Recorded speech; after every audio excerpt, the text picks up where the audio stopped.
What up, though? And welcome to the Boss Up Ball Out podcast, your trusted source for Detroit Lions news and rumors. I'm your man, Kurt Steele. It's a Detroit Lions show with a different twist on news and rumors. I have a special guest today, my man, Coach Dan Thornton from Lions Talk Live. He'll be on the show around 8:15. If you're new to the channel, and don't know how the show works, we look at Lions news, headlines, or takes. If we agree, we say it's bossed up. If we disagree, we say it's balled on. Now, and we give a take on why we agree or disagree. But for the live shows, it's a little bit different. So welcome in. I want you guys to comment. If you agree, put hashtag bossed up. If you disagree, put hashtag balled on. And tell me why. And I'll put your comments on the screen and we will talk about them together. Now, let's get into today's topics. All right. The Lions could get some more cap space with the Sutton suspension, another 3-team trade proposal. And I ask you guys, what is your first memory as a Detroit Lion? So let's talk about the Cam Sutton situation first and foremost. Now, the Lions could get some cap space with the Sutton suspension. He was suspended 8 games by the NFL for violating the personal conduct policy yesterday. Now, if you don't know what happened, you had to be on a rock. Lions fans, had an incident with domestic violence back in March. And guess what happened? The Lions released him as soon as that information came out. And they filed a petition with the league to get all of his $10.5 million cap hit salary back when they released him. Now, Sutton filed a grievance with the NFL and the NFLPA after his release. And that Lions kept a $4.2 million cap hit for Sutton. However, this is what's going on in that situation.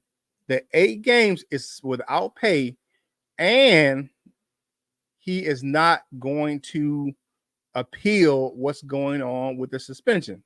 So I'm looking at the situation. I'm like, the Lions could get back $4 million, and that can be used with a contract extension, maybe signing another veteran this offseason. You can use a lot of money. Now, the Lions have a decent amount of cap space with all the restructurings and extensions they did this offseason. They got a pretty good amount of money. And we still have the Aleem McNeil extension sitting out there. Maybe a veteran that we might want to bring in after cuts or actually trade for and still have some money that we can put in. Now, there's always a trade out there to be made. I know a lot of Lions fans or a lot of pundits, not Lions fans, because I don't know Lions fans who's ever said this, but a lot of media pundits out there saying the Lions should trade for Matthew Judon from the New England Patriots. So the Lions could get this money back. I believe that they will. I believe that they will get the money back. Now, it's in the hand of an arbitrator right now, so it'll be later on, probably toward the season, when the arbitrator will actually hear the case. But with his 8-game suspension, and he's not appealing it, I think that this is a bossed up take. I think the Lions will get that $4.2 or so million cap hit back in salary. I mean, the young man just absolutely. I'm not condoning domestic violence or saying I hope he gets the help that he needs. But the young man, got the misdemeanor charge for domestic violence, 8-game suspension by the league. I'm not going to argue how many games it should be. That's not why I'm here. And I'm not saying, I won't say it's too much. I won't say it's too little. Of course, I will never say that's too little. But looking at some of the other suspensions for like gambling or anything like that, you got 6 games for certain transactions. And then you got a year for certain transactions, but for gambling. But hit me up in the chat. Let me know what you think. All right, before we get into the comments, let's see who's in the chat right now. My man Frank the Tank said, "What up, though?" That's from yesterday, man. T was all over. That's last night. I appreciate you, Frank. All right, Doug Michael Rosen, one in the chat. Next, better than watching soaps by Faye. Oh, hey man, ain't nothing. But I appreciate everybody coming in or watching the paint dry on my house on a too humid day. I feel you. I feel you. All right, so Patrick Cheesebro says, "Morning. I'm curious to see what Brad Holmes does with the 40 plus mil he has left. Maybe roll it over to next year." Acquiring mind wants to know. I'm interested in that too. I'm looking at that. I'm like, we got a lot of money, and then we're going to add some more on top of that with the possibility of getting the money back from the arbitration from the Cam Sutton suspension. I'm looking at that. To me, I think something is going to be brewing with players that's already on the team. I think we take care of homegrown talent. You got Aiden Hutchinson coming up. You got Aleem McNeil and a few other players that going to be rolling around to a contract year here real soon. So that's what I think is going to happen. All right. So we got my man. Dennis says, "Good morning, Kurt and everyone." Good morning. Hookadoo. My man Hookadoo is in the building. Hookadoo. Good morning, Kurt and the Boss Up crew. Man, hey, guy, the dude crew is in the building, man. Y'all stay tuned because, I got a special guest coming up, man. Y'all already know who it is. All right. Britt DeWitt have to listen while getting ready for rehab. Go Lions. Hey, man, get it on, man. Get your rehab on, fellow veteran. You know what I'm saying? My Army brethren. All right. Dave Dickerson says, go from Lions Talk Live to Boss Up Ball Up Podcast. This my morning news source here in Chesapeake, Virginia. Love it. Hey, I'm not too far from you, man. I'm living in North Carolina. So, I'm from Flint, but, I'm down here in North Carolina. I'm a military transplant, retired down here in 2016. So, Dennis Tick will say, "What up, though?" Patrick, one day loser, one day closer, to go time for the line. You know what? I agree with that. This has been a long off season. It's not has been as long as the normal Lions off season. I think it's longer because we're ready for the Lions to get back to business, man. And we're so happy that we got a good team in Detroit finally for eons and eons. I've been a Lions fan for a long time. So yeah. Frank the Tank says, "What up, dude? What up? Be back in the building." Hookadoo says, "Patrick, that number may grow depending on what the NFL does with the Sutton money." Yeah, definitely. We're talking about. All right, first memory. Okay, we're gonna talk about that in a minute. Black and white and 57, brother. You are a Lions fan for life.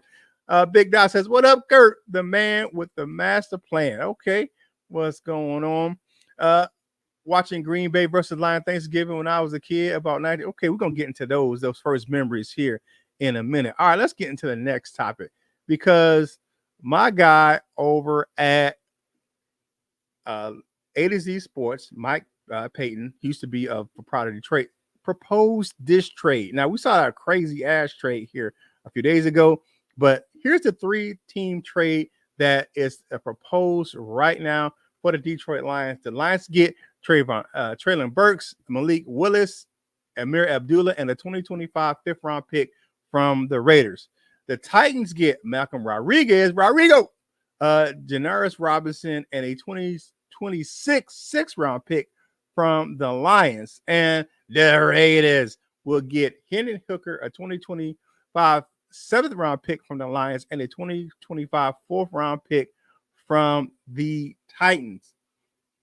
Now, for me, that appears to solve the trade, the wide receiver issue that a lot of pundits have said that the Lions have right now.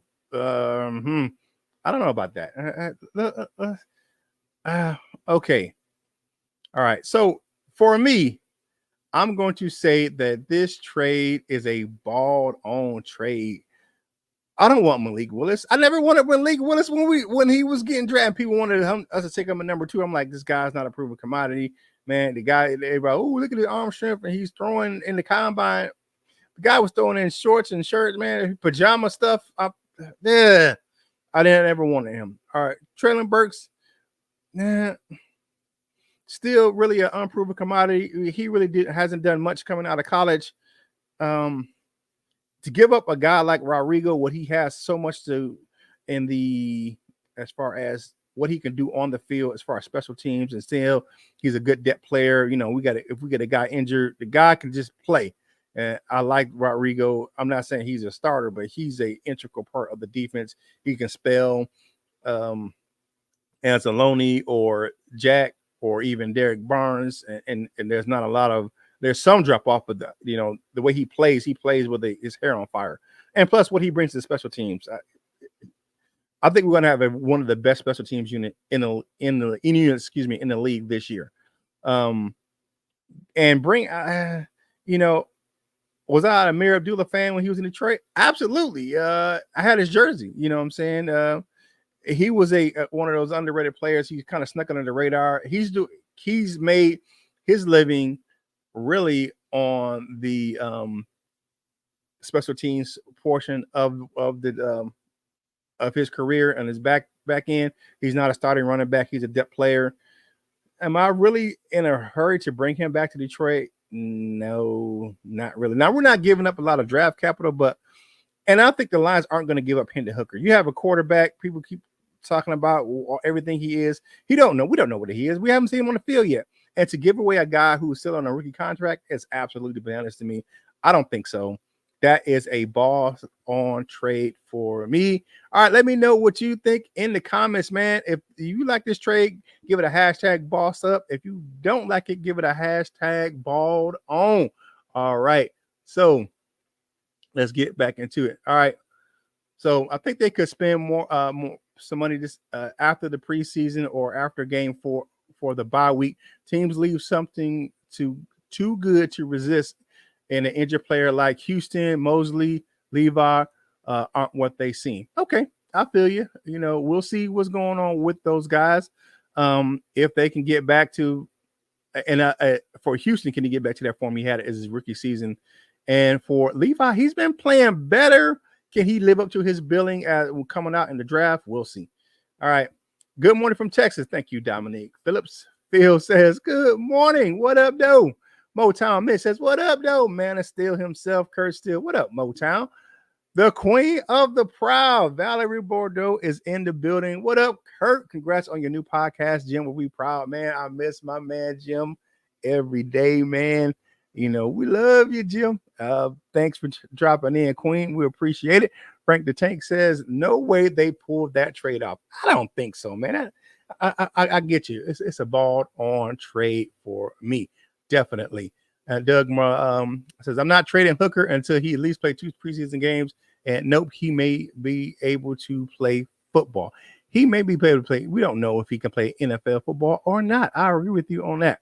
All right, we need the backup quarterback. We need Hooker to pull through. I believe that 100%. And Brent DeWitt says, no trade. Hookerdoo says, I agree. We need Hooker as a backup quarterback. I believe that as well. All right, I can't see Brad Holmes with that trade. Anybody he draft, I don't know about that, man.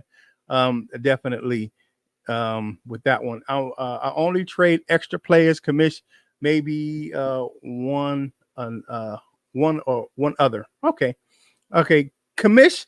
Yeah, I mean he's one of those guys that I can see on a trading block. All right. Good morning from San Jose, California. The jazzy one, my man, Paul Jarose is in the building. Man, I haven't seen Paul Jarose in a minute, man. The jazzy one, man, that's my guy right there. Now, ladies and gentlemen, boys and girls, children of all ages, it's time to bring in my special guest for today. It's my man, Dan Thornton, Coach Dan from Lions Talk Live, the leader of the Do Crew. What's going on, Dan? I can't hear you yet. Oh. Let me see. Can you hear me? Okay, there you go. There you go. There we go. All right, man. Welcome, Dan, leader of the Do Crew, man. One of my favorite guys in the morning. Get up, have a cup of Joe while I'm doing some kind of show prep for my show or doing some social media things. My man Dan's show is on, man. I appreciate you. Welcome to the show, Dan. Thank you for having me, man. It's great to be here. Okay, Dan. I know you watch the show, but how it works, man. I look at some takes, man, or news. If I agree with the news, I say it's bossed up. If I disagree, I say it's balled on, man. And we're gonna double back and talk about the Cam Sutton suspension and how the Lions can get some of that cap space back. Like we know he got an 8-game suspension yesterday, violating the personal conduct policy. Now the Lions try to get that money back. When they released him, they filed for it. Of course, it doesn't wouldn't automatically go back. They would have to request that from the league. And Sutton filed a grievance with the NFL and the NFLPA after he got released. And the Lions only was able to recoup, I think, $6 million and had a $4 million cap hit for Cam Sutton. But Jeff Risdon over there at Lions Wire said this is a good chance that the Lions could win their arbitration now that the fact that he's got the 8-game suspension and the fact that he is not going to appeal. So what do you think? I think the Lions can get this cap space back. You think that's bossed up, or you think it's balled on and they won't get it back? I think it's bossed up because I think so. Most of us all know, but just to make sure everybody's on the same page, all NFL teams have roughly a 4-person investigative team. If something happens with a player, they basically send out the team's version of a PI group to go out there and check into the details of the situation. So the NFL does it at another level. They have about a 12-person panel that goes out and checks into different situations. So with Cam Sutton, they would have ran their own investigative and came up with the conclusion that they felt comfortable enough if the NFL Players Association or the player and his representation challenged this, that if it went to court, they would be able to hold up in court and win. So they felt pretty comfortable with the 8-game suspension. How this will impact Cam Sutton's, take to try to get $4.5 million back against the Lions, I think it basically slams the door on it. The NFL Player Association is probably not going to contest it and recoup all that money to Detroit. So if that all holds true, Detroit will have roughly $40.5 million in available cap space. Woo-wee. They can do some money, some good stuff with that. I was talking with the audience. I was talking to them about maybe we can sign a player or maybe roll that over into the season where we can, extend a player. You got Aiden Hutchinson coming up. You got and you want to attack these extensions sooner rather than later, so they're not, you can kind of space it out, or you can space out these big cap hits, and you can front, because I think with some of them they're backloaded, some of them are front loaded. So you can have the opportunity to do that, and you can space this out where it's not where you're eating up all your cap space. You look at what the Rams did. The Rams never had any cap space. When their Super Bowl run, they were paying everybody. So it's the cap space is, what do you call that? An anomaly. People is there's a science to it. And I think that Brad Holmes and his crew can definitely work some magic with the cap space. All right, next up. Now I don't know if you saw the Mike Payton trade that he proposed over there on A to Z Sports. Okay, we're gonna bring it up right now. All right. Lions will get Traylon Burks, Malik Willis, and Amir Abdullah with a 2025 fifth round pick from the Raiders, excuse me. And then the Titans will get Rodrigo, and they will get Janaris Robinson and a 2026 6th round pick from the Lions. And the Raiders will get Hendon Hooker, a 2025 7th round pick from the Lions, and a 2025 4th round pick from the Titans. I am not a big fan of this trade. Looking at people who keep talking about the Lions need receivers, I'm just not seeing that. I think the guys that we have, definitely with Jared Goff, he's comfortable with those guys, and we know how he works. He's comfortable. He's best when he's comfortable with those guys. Right. I was never a big fan of Malik Willis. I just think that he was overhyped because if he could throw the ball in pajamas at the combine, and everyone was so excited about that in his pro day. And I'm like, dude, the guy can't throw a 5-yard out, man. I mean, it was never, he would never impress me at the pro level, even when he got into some games. And I'm not in a big rush to bring back Amir Abdullah. Not saying I don't like Amir Abdullah. I liked him when he was here. I actually had one of his jerseys when he was here in Detroit. But looking at that, I'm like, I'm just not looking at we giving up Hendon Hooker and we given Malcolm Rodriguez both still on rookie contracts. Yeah. And I like what Rodrigo brings to the special teams room, and I like what the potential of Hendon Hooker to be a backup quarterback. He's just an unproven commodity. Why would you trade away an unproven commodity? But for me, this is a Boston trade. I would not make that trade if I was the Lions. What do you think? Yeah, I'd be bailing, I'd be balling on this one. There's no way in heck.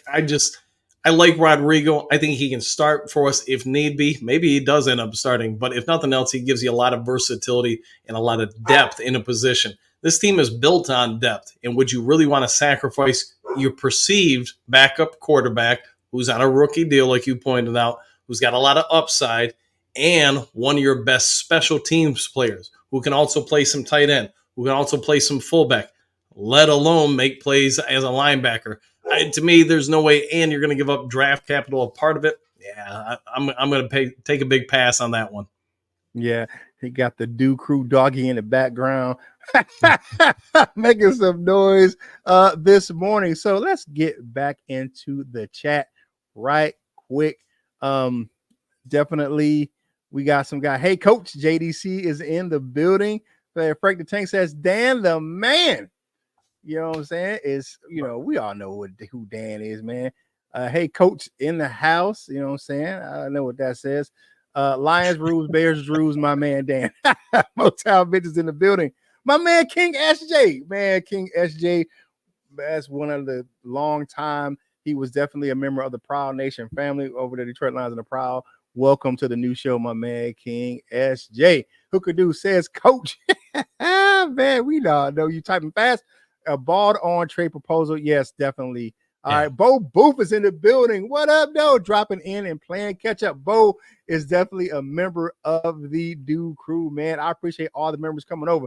That trade proposal? No way, no how. Okay. So we have a topic for today, right? We got about literally 8 minutes to go in the show. And I'm going to ask my man, Coach Dan, first before I put the graphic up on the screen. What is your first memory as a Detroit Lion? I got this topic from over at Proud of Detroit. They was holding a discussion. But what is your first memory as a Detroit Lions fan? Probably Rusty Hilger getting laid out left and right. I remember going to the Silver Dome, and I want to say it was like 78, somewhere around there at least. I can remember being there and just being a little kid going, man, this place is huge. And I also remember Rusty Hilger just getting slammed to the ground again and again. Dude probably got sacked 50 times on 2 plays.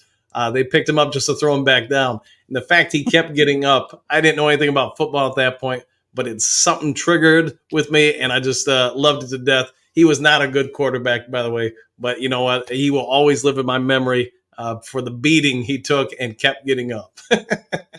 Okay, all right. Now put your memories in the chat. Boss Up family, go ahead and hit the put hashtag first Detroit Lions memory, and we're gonna put them on the screen before I say that, because I want to give you mine. Now, let me give you a little backstory on my Lions fandom. Wasn't originally a Lions fan. No one in my mom's family or really in my dad's family were Lions fans growing up when I was growing up. So when I started watching football, I actually became a Steelers fan because my uncle was a Steelers fan, because he taught my grandmother how to watch about football by watching football after church. And what was the game on after church? The Dallas Cowboys. So everyone in my family are Cowboys fans. When I started watching football for myself, this is the first memory that I remember as a Detroit Lion. This made me a Lions fan. Kung Fu Billy Seals with the kick to the man. That was a great.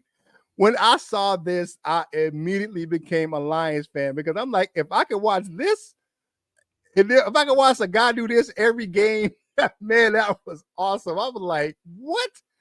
I've never seen a play like that in football. I don't think I've seen a play like that again in football, besides maybe movies. When Billy Blanks was what was the Last Boy Scout, when he picked the shooting the gun on the field, when they shooting the gun on the field. But I was like, man, that was the craziest play I had ever seen And that immediately made me a Lions fan, and it really increased when the Lions brought in Barry Sanders. But we all know Billy Sims. We had like 3 plays when Billy Sims was on the Lions. It was Billy to the left, Billy to the right, Billy up the middle, Billy catching the pass out the backfield. He was the whole offense, man. I think we kind of ran him into the ground really quick. But that's my first memory, definitely as a Detroit Lions fan, man. Let's get let's get back into the comments, man. But I just had to share that. And I found that picture. I'm like, man, that was great. All right, my man Bubba said 1972. My grand uncle took me to a Lions game. Family to visit Michigan from Alaska. Mom and dad are U of M alumni. I was born on campus. Whoa, go blue!